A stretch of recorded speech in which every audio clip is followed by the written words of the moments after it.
Dalawang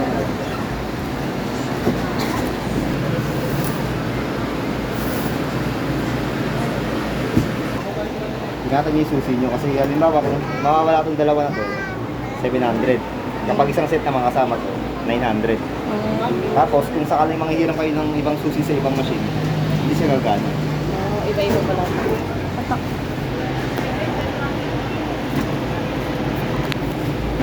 Tapos sa machine, halimbawa nakakadating nyo na sa bahay, huwag nyo muna siyang isasaksak.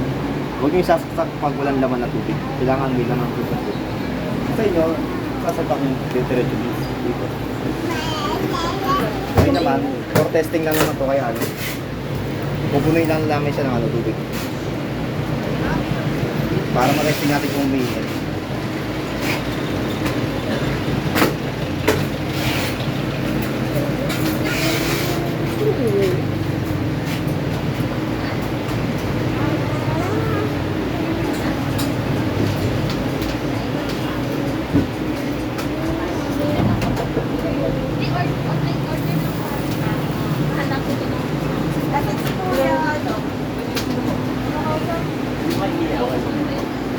Ano pangalan po ba? Nagpaparsay po ba kayo? Rolly up. May rolly up. Tapos kung mapapansin nyo, may error siya, may tumutunog. Tapos ito, may nakailaw to, naka-no cap siya, di sabihin, walang caps. Tapos yung E02, yun yung error niya. Pag walang caps, E02. Okay. Pag sa tubig naman, halimbawa, lagpas na siya sa may sensor niya, ano siya, E01 naman yun. Send po po na sila. Sino? Si Jason daw nakausap eh. Jason yata. Oo. Pag maglalagay kayo ng cups dito, halimbawa kung 50 pieces, pag iwahiwalay nyo mo, para hindi siya nagdidikit-dikit. Para kung sakaling lalagay nyo dito, dahan-dahan lang o kaya paisa-isa lang. Para hindi nabibigla yung sensor nyo. 50 pieces yung pwede niyang ilagay. Okay, hanggang 50 pieces po. Tapos nagpapainit pa lang siya, 39 degrees.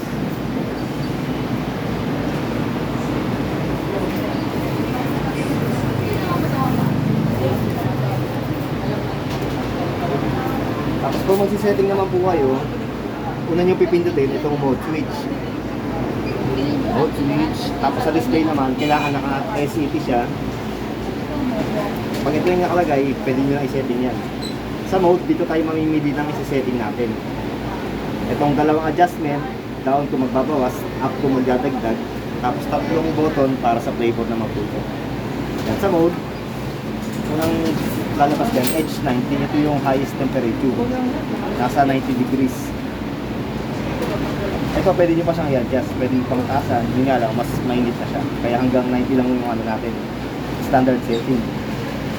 Sunod, N85, ito yung lowest temperature. Ito pwede nyo rin siya dagdagan, pwede nyo bawasan, pero yung standard setting natin, 25 lang yung lowest. Pag bumaba siya ng 84, doon pa lang siya umpisa magpapainit hanggang ma-reach niya yung 90 degrees, kaya pwede siya nakasaksak 24 hours. Sa 8 hours na walang gumagamit, halimbawa nakasaksak lang yung machine nyo pero walang nagdi-dispense, 5 piso lang ang konsumo ng kuryente sa 8 hours na yun. Kung sakaling tuloy-tuloy naman siya, kapag naka 100 cups kayo na dispense, 5 piso ang konsumo ng kuryente. Tapos sa isang oras, 3 times lang siya magpapainit every 20 minutes.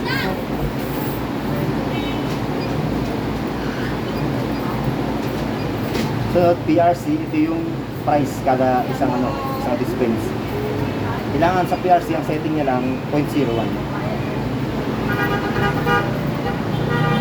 Kailangan pare-pare sila, 0.01, 0.01. Itong 0.01 na ito, ito yung isang 5 piso lang.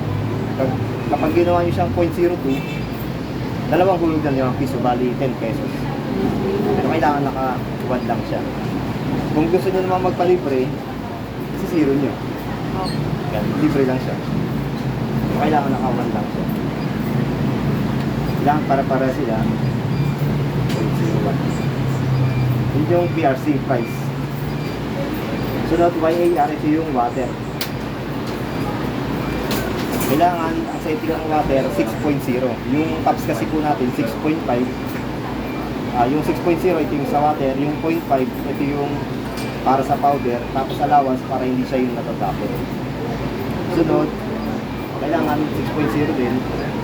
Pangatlo, 6.0. Yun yung YAR water. Sunod naman po PEU, ito yung powder. Halimbawa, dito sa unang motor niya, 3-in-1 ilalagay yung mga coffee. Pag coffee, ang setting niya 2.0 yung powder. Sa gitna naman, halimbawa, naglagay kayo ng chocolate. Pag chocolate naman, 2.2. Tapos sa pangatlo, halimbawa, may soup kayo, 2.1. May soup po ba kayong binili? Meron. Kung saan yung gagamitin nyo sa pangatlo, yun yung soup. Pinakauna, 2.0. Gitna, 2.2 chocolate. Pangatlo, soup, 2.1. Kung sakaling babaguhin nyo siya, halimbawa, natatabangan yung customer, gusto niya dagdagan, pwede nyo yung dagdagan. Hanapin nyo lang yung itong PEU, tapos kung saan flavor kayo magsisetting, pinutin nyo lang to, tapos pinutin kayo dito. Kung magpapadagdag siya, yan. Pero huwag kayong basta-basta muna magdadagdag kasi halimbawa,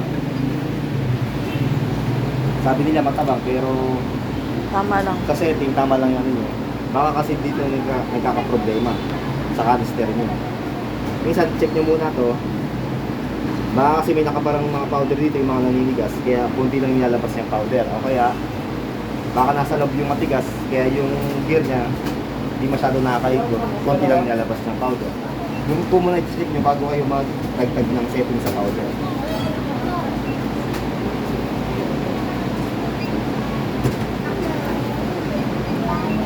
Sunod, sabihin yung SAL, ito yung sales mo kaya inventory. Dito nyo malalaman kung nakakailang dispense na kayo. Pero dito, sa unang motor, may bilang na siya na 11. Ang 11 na to, bali 11 times po siyang tinesting bago po talin dito. Sa pangatlo naman, ay sa pangalawa, ganun, 11 times din. Pangatlo, 11 times din. Mamaya, magti-testing tayo ng tag-isa, malalagdagan to, magiging tag-12 naman to. Sunod, SRP, ito yung manual setting sa cups. Dito kailangan nakasetting siya ng 0 para naka-automatic siya. Maglalabas siya ng tubig, powder, pati cups magbababa siya. Pero kapag nakasetting siya ng 1, ito yung naka-manual. Maglalabas siya ng tubig, powder, pero di siya maglalabas ng cups. Bali, pwede nyo gawin to kapag halimbawa naubos na kayo pagsamantala ng cups. Bali, sila na magdadala ng sarili nilang baso. Pero kailangan nakasiro lang siya. Pagkatapos nyo mag-setting, pindutin nyo ulit yung mode switch. Basta pag magsisetting kayo dito sa labas, mode switch muna sa umpisa. Pagkatapos nyo mag-setting, mode switch po ulit para nakasave yung mga sinetting nyo. Pag pwede na po siya magamit, naka-green na yung switch niya.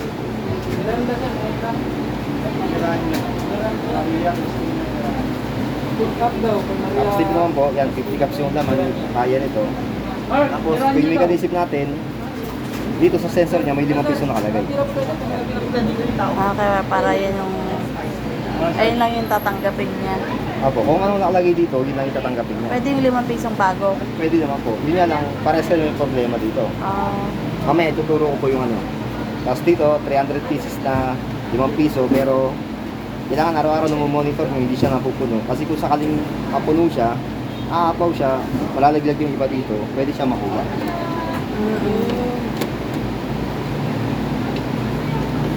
Tapos,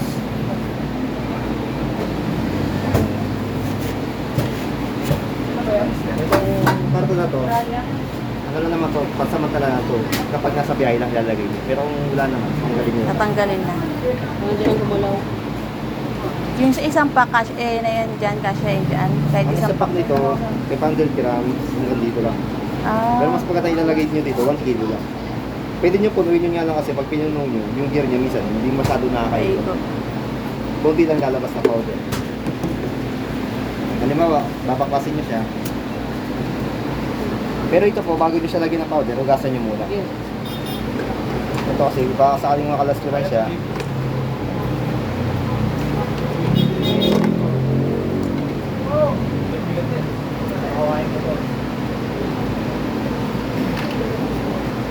So, pagtatanggalin nyo siya, tatawagan nyo lang, tapos kuha. Kasi itong spring na to, ito yung tumutulong para mas mahalo niya yung powder. Para mas naabot niya yung pinakailalim. Tapos kung sakali pong mapuputol ito, balik ka rin nyo na lang. Tapos pagkakabit nyo, paluwagin nyo lang gitna.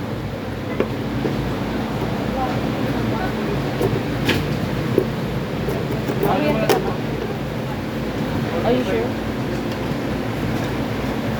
Tapos ito kahit nagbaliktad, okay lang. Kasi ito naman po lock niya, ito yung magiging lock niya dito. Dalawang box Sa butas niya. Tapos yung elbow niya, tsaka ilalagay niyo siya, tapat po mismo dito.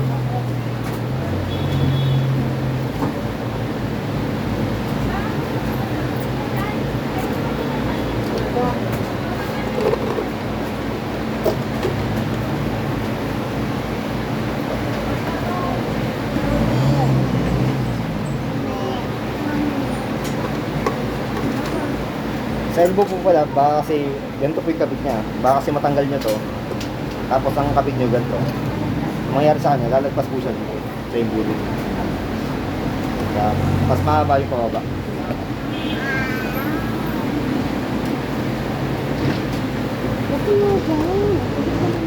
Kung saan yung nakatapat yung button, dun yung ano, yung flavor. niya. Oo. Tapos ito, halimbawa, mapaklas yung dalawa na to. Pag ikakabit nyo siya, ay lahat yun. Halimbawa, tanggalin nyo lahat. Tapos ibabalik nyo. Pag ibabalik nyo siya, kabilaan muna. Tapos check nyo sa likod. Kung nakapasok yung kulitin niya dito, para masiguro kayo na ayos yung pagkakalagay. Tapos panguli na yung gitna, para mas madali na. Ayan, oo. Tapos ito, halimbawa, tatanggalin nyo, angat nyo lang po ito. Tapos buwa. Tapos angat nyo. Tapos buwa. Ito naman pakaliwa. Tapos bumbot. Itong dililisin nyo lang po siya ng mano-mano. Ang malinis naman ito, pwedeng once a month naman kaya twice a month. Tapos pag papat nyo na siya, tapos pakala naman.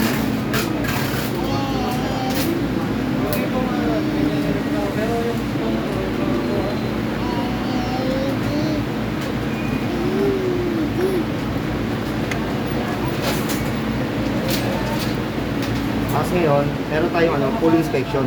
Testingin natin kung gumagana siya. Mode switch, tapos full inspection. Check nyo po kung umiikot siya lahat.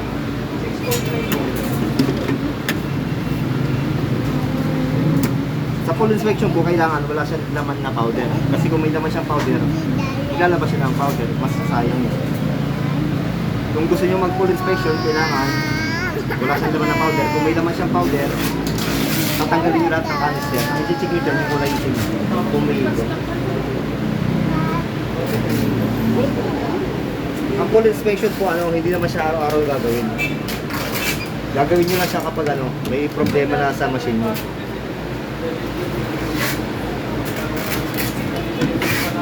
Tapos meron naman tayo dito cleaning. Mode switch tapos cleaning. Sa cleaning naman, okay lang kahit may laman siyang powder. Maglalabas lang siya ng may tubig para kahit papano nahuhugasan yung sa mga tubo niya. Ang cleaning po kailangan araw-araw po. Umaga at gabi. Kahit may laman po. Opo, okay lang. Ano na naman to, yung cleaning niya, iwas na to. Bara. Iwas yung bara para nahuhugasan niya. Tsaka hindi siya yung nilalanggam.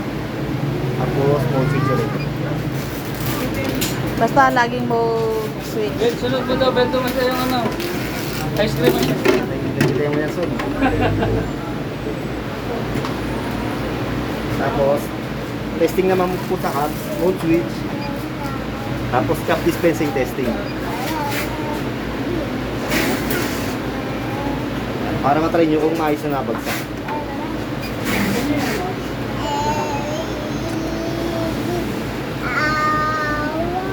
Kung sakaling bibili kayo ng ibang cups, try nyo mode switch tapos cup dispensing testing. Para matry nyo kung Nagano. magano yung cups na mabibili. Tapos, ano po ba nilalagay nyo dito? Bago 5 piso luma. Ay na lang po, yung luma na lang na. Marami pa naman nun. Sample ako kayo ng pareho.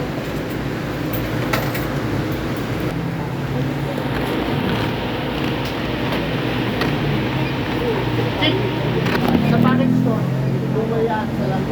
Pag may problema sa ma'am sa machine, ano? Tawag-tawag na lang kayo dito. Ako yung number na ano. Tapos pag gagamitin na po yan, okay na ba yun? Ito ma'am, gasan nyo muna yung mga canister bago nyo... Kailangan talaga, ano siya, purified water yung ilagay. Dapat dalawang ganyan. Purified water.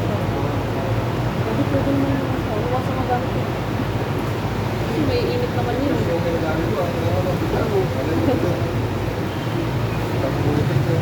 Uy, pwede pa yun. Ano ma'am? Teko. Ayun na lang, wala na. Great.